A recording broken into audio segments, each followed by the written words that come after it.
राधे राधे दोस्तों आज मैं आपको माघ माह के शुक्ल पक्ष में पड़ने वाली जया एकादशी के बारे में बताऊंगी कि जया एकादशी की जो पूजा व्रत किया जाएगा वो किस दिन किया जाएगा, उसके पारण का समय क्या है और इससे जुड़ी प्राचीन कथा भी सुनाऊंगी। बस आप इस छोटी सी वीडियो को अंत तक ज़रूर देखें। दोस्तों, पंचांग के अनुसार माघ माह के शुक्ल पक्ष की एकादशी तिथि की जो शुरुआत हो रही है वो 7 फरवरी को यानी शुक्रवार के दिन रात को 9:26 पर हो रही है। वहीं एकादशी तिथि का जो समापन होगा वो 8 फरवरी को रात 8:15 पर हो जाएगा। तो उदया तिथि को विशेष महत्व माना जाता है, तो ऐसे में जो जय एकादशी का व्रत रखा जाएगा ना, वो 8 फरवरी को रखा जाएगा। दोस्तों, अब मैं आपको इसके पारण का समय भी बता देती हूँ, क्योंकि एकादशी का जो व्रत रखते हैं उनको पारण जरूर से जरूर करना चाहिए। और एकादशी व्रत का जो पारण होता है वो द्वादशी तिथि पर किया जाता है। तो जय एकादशी व्रत का पारण समय जो होगा ना, वो होगा 9 फरवरी को सुबह 7:04 से लेके 9:17 तक का। इस समय आप अपने व्रत का पारण कर सकते हैं। जय एकादशी व्रत के पारण के बाद अन्न और धन का दान जरूर करना चाहिए। माना जाता है कि दान करने से व्रत का पूर्ण फल प्राप्त होता है और जीवन में सफलता के मार्ग भी खुलते हैं। तो दोस्तों, अब तो मैंने आपको ये बता दिया शुभ मुहूर्त और उसके पारण का समय। इसके अलावा जो पूजा का मुहूर्त रहेगा ना, पूजा के लिए सुबह 5:21 से लेकर 6:13 तक का जो ब्रह्म मुहूर्त रहेगा। फिर जो विजय मुहूर्त रहेगा वो दोपहर 2:26 से 3:10 पर। फिर गोधूली मुहूर्त रहेगा वो शाम 6:03 से लेकर 6:30 तक का। और एक मुहूर्त और है पूजा करने के लिए, निशीता मुहूर्त, वो होगा रात 12:09 से लेकर 1:01 तक का। तो दोस्तों, आप इस मुहूर्त में हो सके तो पूजा कर लीजिए, अति उत्तम फलदायी होगा। चलिए, अब मैं आपको इससे जो जय एकादशी से जुड़ी जो कथा है वो भी सुना देती हूँ। धर्मराज युधिष्ठिर बोले, हे भगवान, आपने माघ के कृष्ण पक्ष की सटतिला एकादशी का अत्यंत सुंदर वर्णन किया।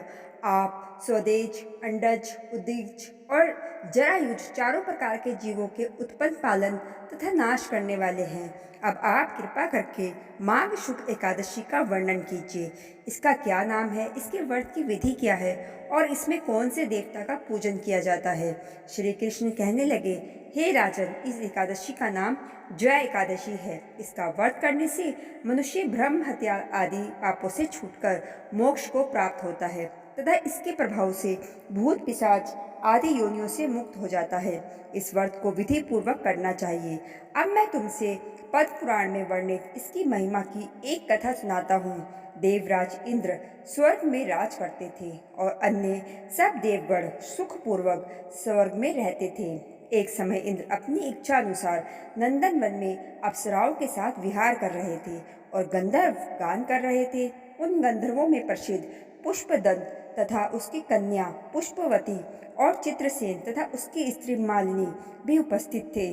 साथ ही मालिनी का पुत्र पुष्पवान और उसका पुत्र माल्यवान भी उपस्थित थे। पुष्पवती गंधर्व कन्या माल्यवान को देखकर उस पर मोहित हो गई और माल्यवान पर काम वाण चलाने लगी। उसने अपने रूप, लावण्य और हाव भाव से माल्यवंश को वश में कर लिया। हे राजन, वह पुष्पवती अत्यंत सुंदर थी। अब वे इंद्र को प्रसन्न करने के लिए गान करने लगे, परंतु परस्पर मोहित हो जाने के कारण उनका चित्त भ्रमित हो गया था। इनके ठीक प्रकार न गाने तथा स्वर ताल ठीक न होने से इंद्र इनके प्रेम को समझ गया और उन्होंने इसमें अपना अपमान समझकर उनको श्राप दे दिया। इंद्र ने कहा, हे मूर्खों, तुमने मेरी आज्ञा का उल्लंघन किया है, इसलिए तुम्हारा धिक्कार है। अब तुम दोनों स्त्री पुरुष के रूप में मृत्युलोक में जाकर पिशाच रूप धारण करो और अपने कर्म का फल भोगो। इंद्र का ऐसा श्राप सुनकर वे अत्यंत दुखी हुए और हिमालय पर्वत पर दुख पूर्वक अपना जीवन व्यतीत करने लगे। उन्हें गंध, रस तथा स्पर्श आदि का कुछ भी ज्ञान नहीं था। वहाँ उनको महान दुख मिल रहे थे।